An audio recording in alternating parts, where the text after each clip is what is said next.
Welcome to our explainer. Today, we're doing something a little different. We're going to reboot reality. Seriously. We'll start with a wild idea from the philosopher René Descartes and see how it can help us install a brand new operating system for our own minds. So, let's start here. This quote from cognitive scientist Donald Hoffman probably sounds about right to most of us. We trust what we see, right? You see a car coming, you assume there's a real car coming. It's just common sense. But what if that basic, fundamental assumption is just wrong? Because this one question, it changes absolutely everything. What if what we perceive isn't objective reality, but it's more like the desktop on your computer? You know, a simplified interface that's not designed to show you the truth of the transistors and the code, but just to help you get things done.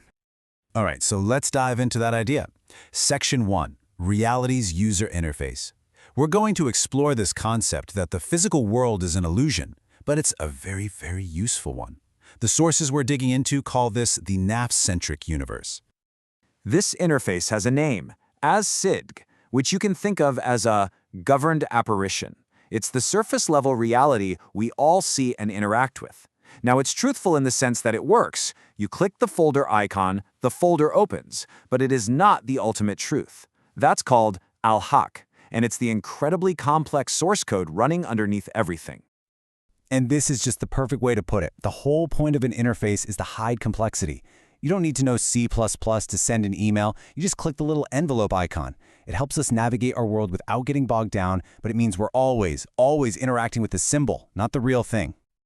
Okay, but there's a big problem with this whole setup. Even if we understand that we're just clicking on icons, our own personal operating system, well, it's running with a pretty critical bug. The source material actually gives this bug a specific name, Iblis. Think of it as our internal bias, our unexamined opinions, all the legacy programming we inherit without even realizing it. And this bug isn't just a minor glitch, it actively corrupts how we perceive the entire user interface of reality.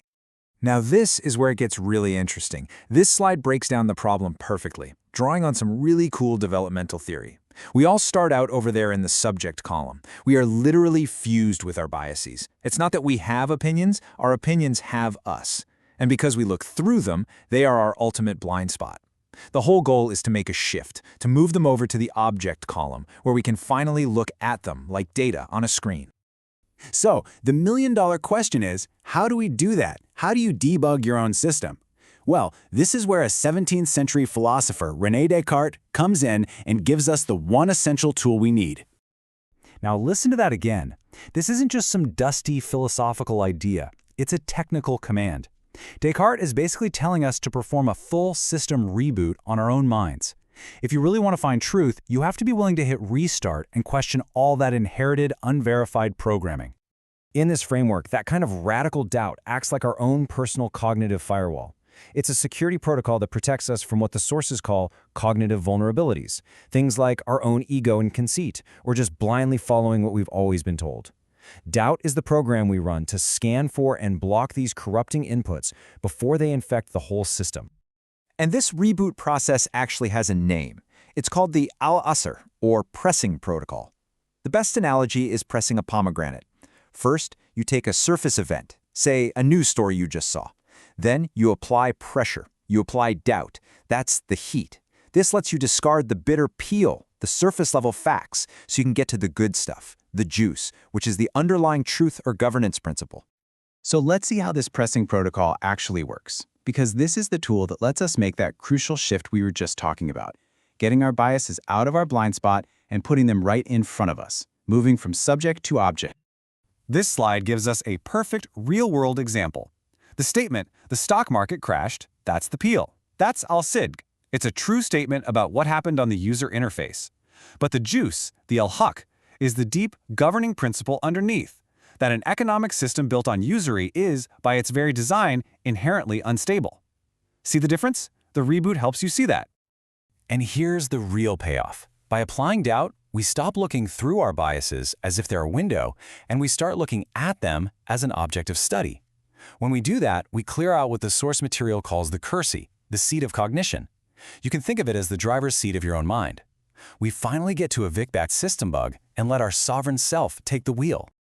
So what happens when our sovereign self is finally in charge? Well, we get to run a completely new operating system. This is a massive upgrade, a fundamental shift from what's called rational thinking to a whole new paradigm called governance technology. And this table just lays out the upgrades so clearly. Let's walk through it. In the old system, rational thinking, reality is just a bunch of material stuff. Success is measured by external things like efficiency or GDP. And the main goal? Master the physical world, the peel. But under this new governance paradigm, reality is seen as an incubator designed to develop the self. Success is measured by your own cognitive development, and the goal is totally different. It's to extract the underlying truth, the juice. And the ultimate goal of running this new OS is to reach something called the Medina state. This is described as a state of cognitive superconductivity. Imagine being able to process truth with zero resistance, completely free from the noise of other people's opinions and the friction created by your own internal bugs. But here's the big question. Does any of this actually work?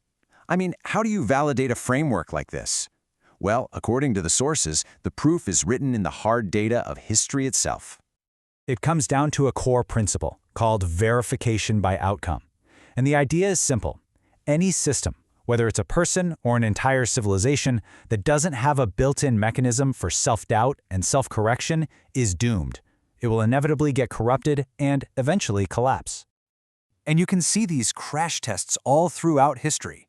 You've got the Pharaoh model, where hoarding all the power and agency just leads to ruin. You have the 2008 financial crisis, a textbook example of systemic corruption with absolutely no self-doubt function.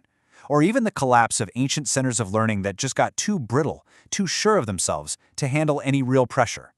They all failed the test. They couldn't perform that Cartesian reboot. And that really brings us to the final thought, the one that turns the lens back on us.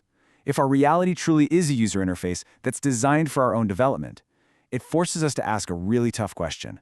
What desktop icons in our own lives, money, status, our favorite ideology, have we been fundamentally mistaking for the real thing?